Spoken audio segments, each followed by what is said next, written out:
Yeah, Jim, I was just reflecting back when you and I were in the Explorer Post 717 in North Dallas, and Dad was the Explorer Post leader. Each summer we had one kind of major activity that was a major, beyond just being a camping trip. It was something really special. I know in 1964 we went up to the Pecos Wilderness and went hiking up at Church's Peak. You remember? I was not on that trip. Oh, okay. Well, I remember it because Dad was a big help getting me up the mountain along with Hal Pettigrew. But in 1965, there was significant planning to take an excursion down to Copper Canyon. Also called the Barranca del Cobre Canyon. Barranca del Cobre in the summer of 1965. I think it was around July. Well, let's say it was July. So not the whole post and not the entire post went on the trip, but a significant number of us went journeying. I think the adults that I remembered, there was Dad and Mr. Bob Nichols, who was With the World president Samplers. of the World Samplers, and he had a fellow along that was a professional photographer, and Mom and the Hoffmans went down, but they didn't go to the canyon. They went on down to Las Mochas. They rode the train down to Las Mochas, and with an intention then of On the meeting West us Coast. on the West Coast, so that when we came back at the top of the canyon, they were going to meet us, and we were all going to And have a go. separate car for Yeah, us. yeah, and then- exactly. Anyway, we set out from Dallas and had a car caravan, drove down as far as San Angelo and spent the night at, I think it was an Air Force base. I mean, that was typical, whether it was scouts or explorers, to get welcomed and stay in a dorm, or a barrack actually, on the way down. Arrived down in Presidio in the afternoon, pretty hot down there in the Big Bend area. Right on the border. Right on the border. And then made our way across the border to, and I'm not sure how you pronounce it, Owanawa or Ojinawa. Anyway, Yes. that's where the train picked up, and so that was the first part of the journey. In order to get to the canyon, we caught the train there late afternoon, and We went to Chihuahua first. It went through Chihuahua, but we didn't get off there. We rode on to Divisadero, which is where we got off at 6 a.m. in the morning. That's right. That's right. On the rim of the canyon? And well, not quite on the rim of the canyon. So they had this flatbed truck, and so we probably had a couple of trucks, and we had our packs and all our gear, camping gear. And it was cold. And it was cold because it was still dark, and it was fairly high altitude up in I guess it's in the Rockies as they go through Mexico. That's basically, we were in the mountains, so it was pretty cool. And we rode out to the edge of the canyon on the back of this truck, and all huddled up together, and arrived on the edge of the canyon probably just about the time sun was coming up. And that was kind of the beginning of the adventure from that standpoint. I know from my own perspective, I was the trip medic, so I carried a bag of stuff, including simple things: aspirin, tourniquets, snake bite kit, because there was some talk about poison snakes, halazone tablets, and Water purifier? and yeah, for water purification. Dysentery tablets, in case you got dysentery, there was something to help along with that. So basic stuff. But I remember thinking before the trip that I was a little worried about the coming on to poison snakes, because I was reading up on the landscape and quite rugged territory. But as it turned out, I don't think I saw one snake on the trip. But anyway, that was in my mind as I'm standing there on the edge of the canyon. And but we all got our packs on our back and head off down the trail, and in a deep canyon, because a beautiful setting. If you look at some of the pictures of the Barranca de Cobra, it's just gorgeous from lip of the canyon. And but the canyon itself, to get down the bottom, it's actually deeper than the Grand Canyon. Yeah, I've heard that it was, at that time, we were hearing that it was like twice as deep as the Grand Canyon. Yeah. That sounds like a little bit of Maybe a little bit of exaggeration, but it was exaggeration, supposed yeah. to be deeper. But it took us a better part of the day to hike down. I would say from early morning, and we didn't arrive down where, say, the bottom of the canyon where the river ran through, and was pretty much, it was like dinner time in the evening. And I think, everybody made it down okay. But I remember Dad really had troubles after that first day of the hike. His back was really bothering him. And I think he probably wasn't the only one that all of a sudden recognized this is a much rougher terrain than what we probably had anticipated. So the conversation shifted. Instead of us hiking through the bottom of the canyon with all our gear on our backs, so could we get some assistance? And maybe that's a good place for you to pick up. That's what I remember, was hearing the conversation between Nichols and Dad and some other men, that it was going to cost 20 cents per day per donkey and 20 cents per day per Indian to help us with our backpacks. That's what I recall hearing the conversation. The Indian tribe there is the Tarahumara Indians are Yeah. supposed to be the most primitive Indians in North America. Okay. And we woke up the next morning and wow, there were Indians sitting, squatting everywhere, and they're sitting around in their little breech cloths. Some of them were barefoot, their feet looked like leather, and some of them had like cutting of like a car tire. Sandals cut out of car tires. Yeah, and strapped onto their ankles. Yeah. And I remember these guys with these backpacks, and we saw one Indian that had two backpacks tied together. Mhm. He was all bent over, but they were willing to help us. Yeah, which was a lifesaver, because just knowing the terrain in the bottom of the canyon, there was some boulders the size of houses. Yes. Right? And there was not always easy access to just walk along by next to the It river. seemed like we swam through Yeah, part of it. part of it. There was no, Uh-huh. the steep walls, and all of a sudden you find yourself, there was nothing but water, unless you wanted to climb way back up. You'd have to go through the water to get. Do you remember all that dehydrated food? Yeah, we took. When they fixed it, they tried to Yeah.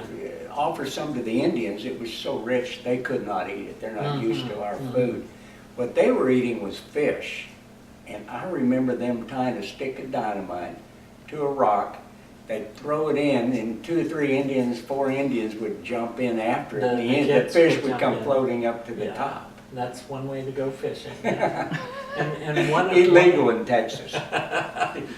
One of the young boys that was along, though, he stayed with us. Julio. Yes, and he seemed to be, I think, really attached to our group. And He was Dad's shadow. Yeah, he absolutely was. I remember him bringing firewood for our fire, that little Mhm. boy. But what, you think he was maybe, I think 10, 11 10 years years, yeah, old, something like that. Yeah, no, he was always close at hand. And the fish that when the dynamite would go off were not much bigger than 5-6 inches. And they would lay them out on the rock and dry them and dehydrate them and salt them. And I think that was kind of like a beef jerky snack or something for them. do you remember the foot race? The They foot put race. together? No, but tell me about it. The apparently the Tahoe Maori Indians had been in the Olympics many years ago for distance running, for like the marathon. Mm-hmm.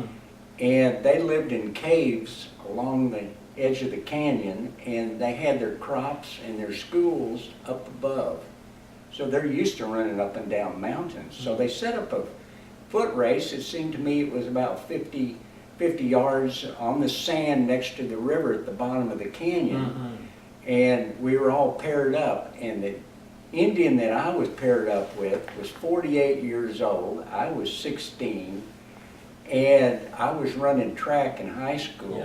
Yeah, and you were And cross so- country. So track, I remember. cross country, and had run a marathon and run these races. Well, I paired up with this 48-year-old Tahoe Maori Indian, and he was ahead of me until he tripped and fell, and I beat him. And then you beat him.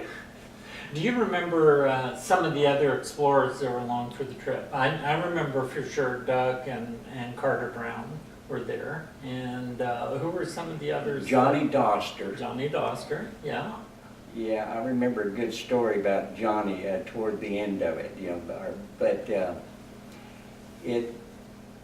we had a list of that was with, and it was. Did you read how many scouts there were? I'm thinking we had probably 16 or 18 16. plus. Yeah, that's what I thought about. Something in that range. 16. I remember Bob Farrell, Leonard Hoffman.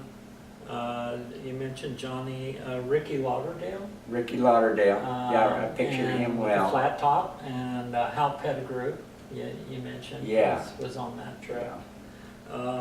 Yeah. So and then Julio was our mascot. So we had a pretty good group, but a manageable group on the track. At one point, we went into a cave that was a little store that was stocked apparently by the missionaries, and I bought a little brass lantern Mm-hmm. about 8 inches tall that was hand made, looked like it had been beat with a hammer and everything, that the top it actually would twist off, and they put magnesium or potassium rock? Probably potassium or something Yeah, in there or to. put a little rock in there, crush it up a little bit, and you'd add some water, and it would Mhm. put a vapor off. The top would twist on, and they had a little hand-hammered shield on the top of it with holes in it that when you light this, it'd be like a little lantern. Yeah, cool. And that's it was quite a treasure. Yeah, the other purchase I remember, and it was right after we arrived down, there was this old silver mine, depleted silver mine there, right where we had landed, or as we climbed down in the canyon on the floor. And Mr. Nichols negotiated for a little, it was about the size of a gumball. Yeah, It was silver, solid silver ball. I remember that. That he picked up, and of course, he had a big smile on his face because he felt like a really good deal, but I'm sure the person on the other side felt like they even got a better deal. well, they both did. Yeah, they probably did, yeah.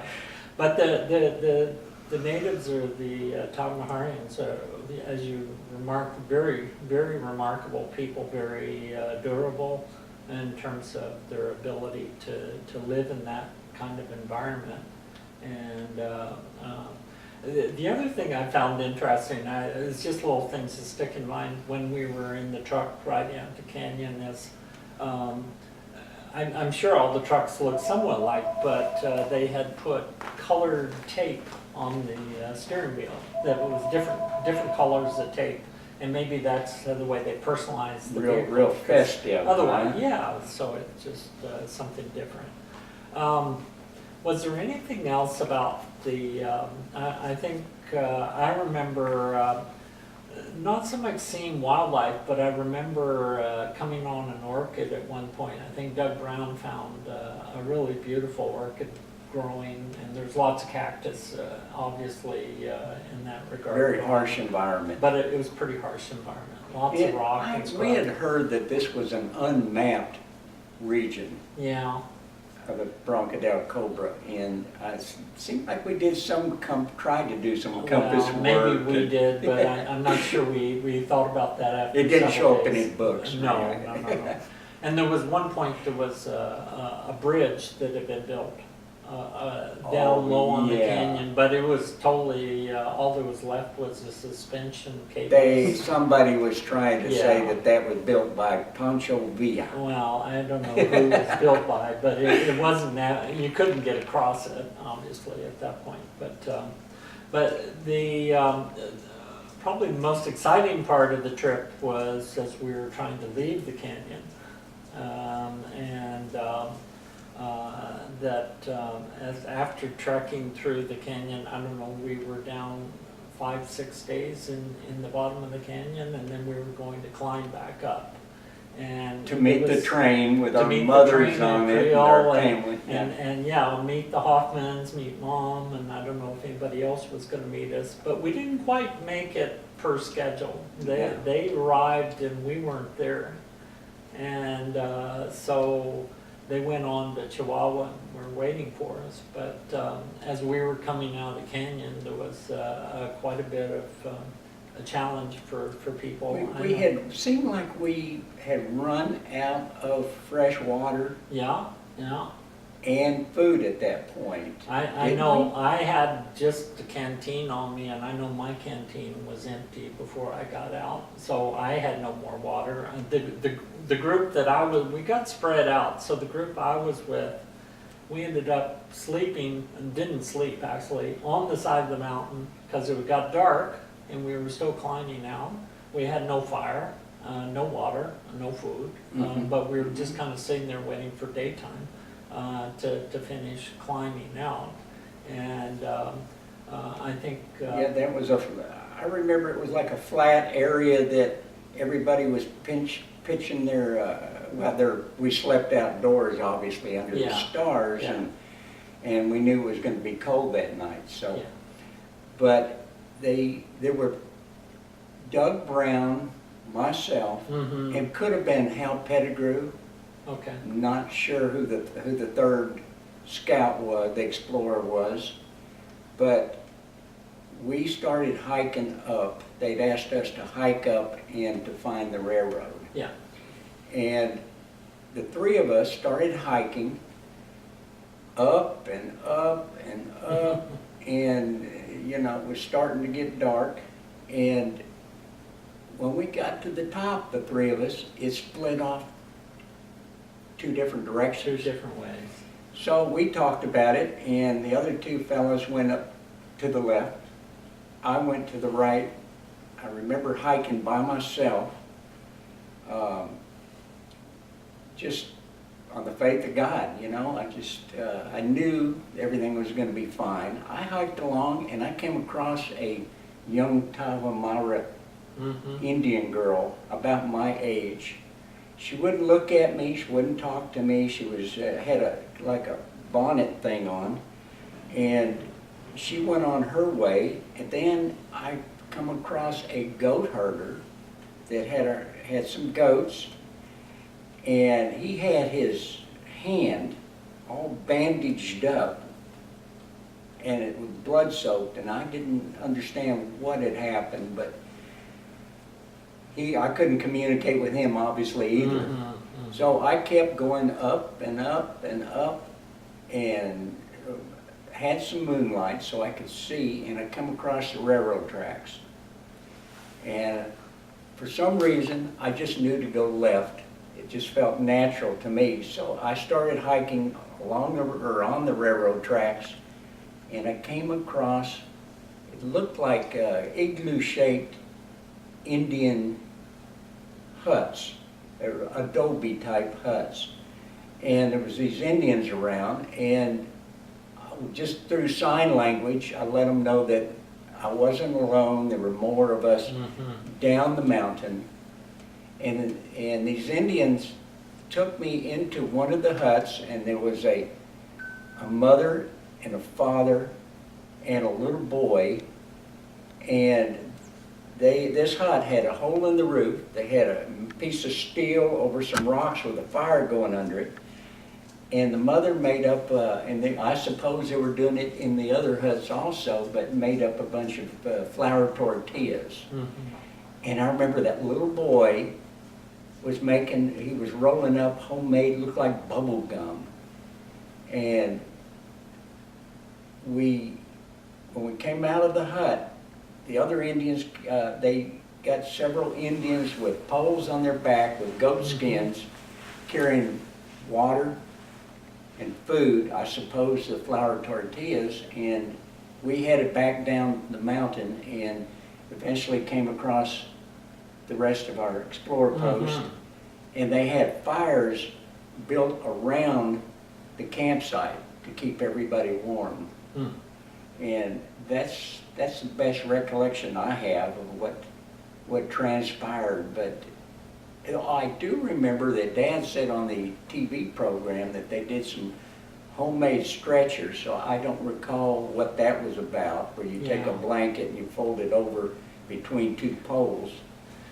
The only thing I can relate to the business and perhaps the need for stretchers, Ricky Lauderdale was asthmatic, and as he was coming out of the canyon, he had an asthma attack, and he was hiking with Mr. Nichols and the photographer.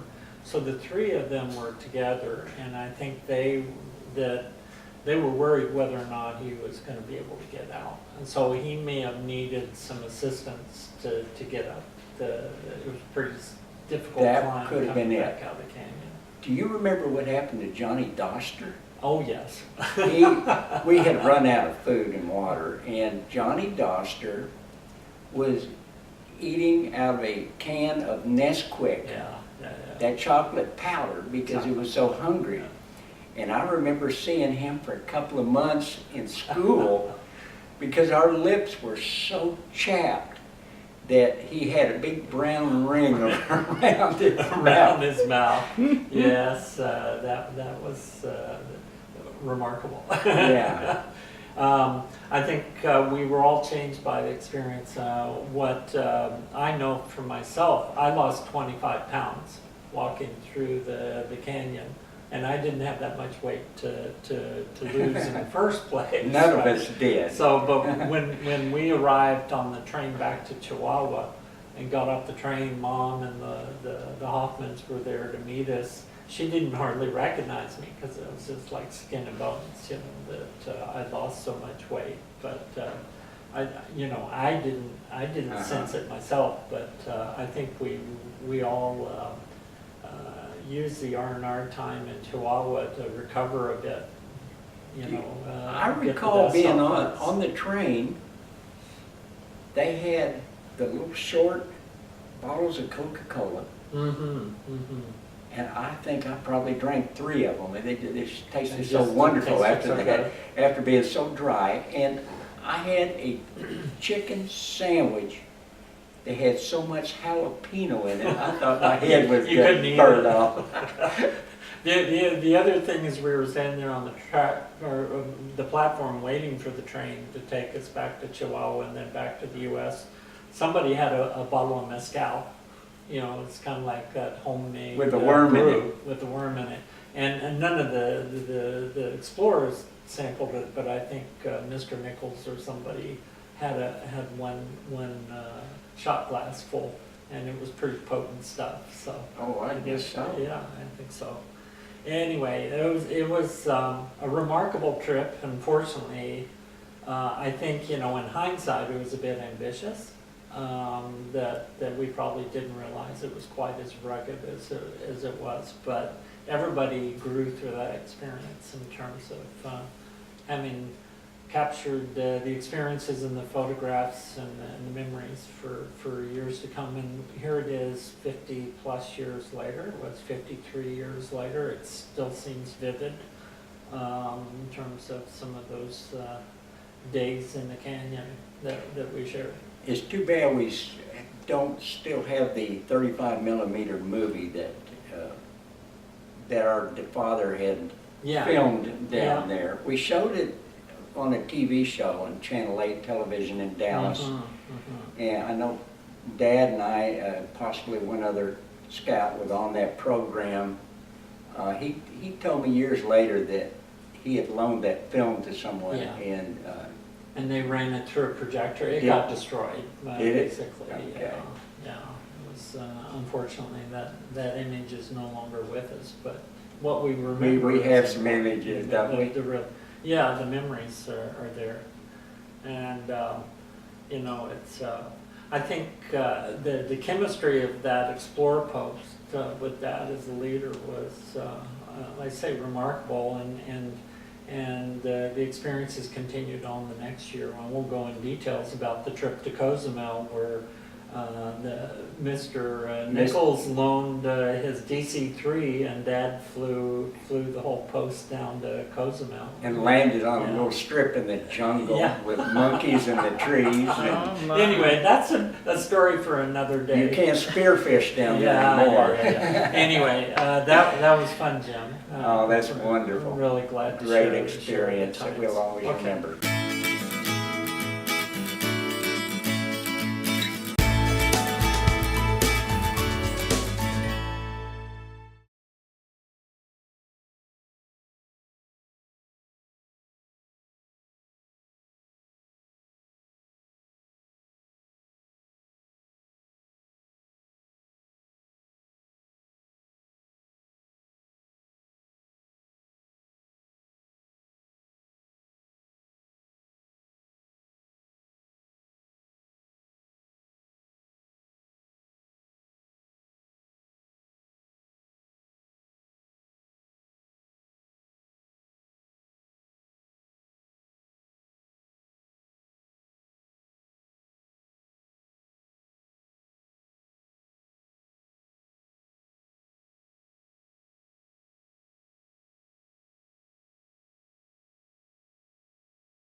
There was one other explorer that was on the show. I think it was Hoffman. Really? Leonard. I don't know, I didn't see.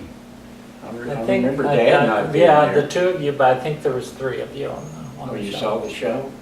And then you had a guest host or somebody talking. Yeah, there was a host. I don't remember Leonard. It would be being there. interesting to see if WFAA still has that in their archive. Wow, you know, Catherine, that could be interesting. Mm-hmm, it could be. It didn't. They didn't show all the film, obviously, but they had snippets of the film. I remember it being about a half-hour show. They don't do that anymore.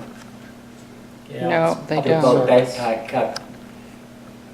Bob Gooding, WFAA.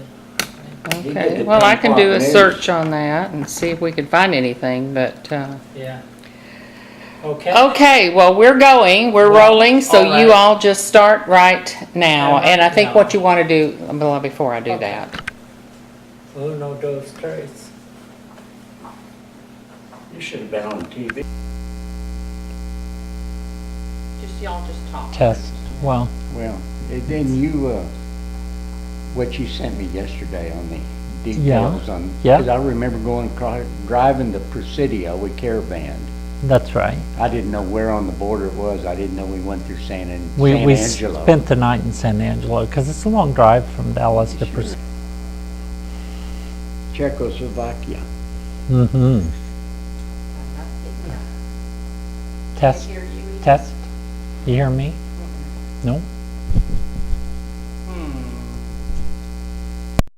One more Can you time. hear me okay? I can't, well, I can hear you in the room, but I can't hear you through this. Now we're plugged in. Try it again. Check, check, check, check.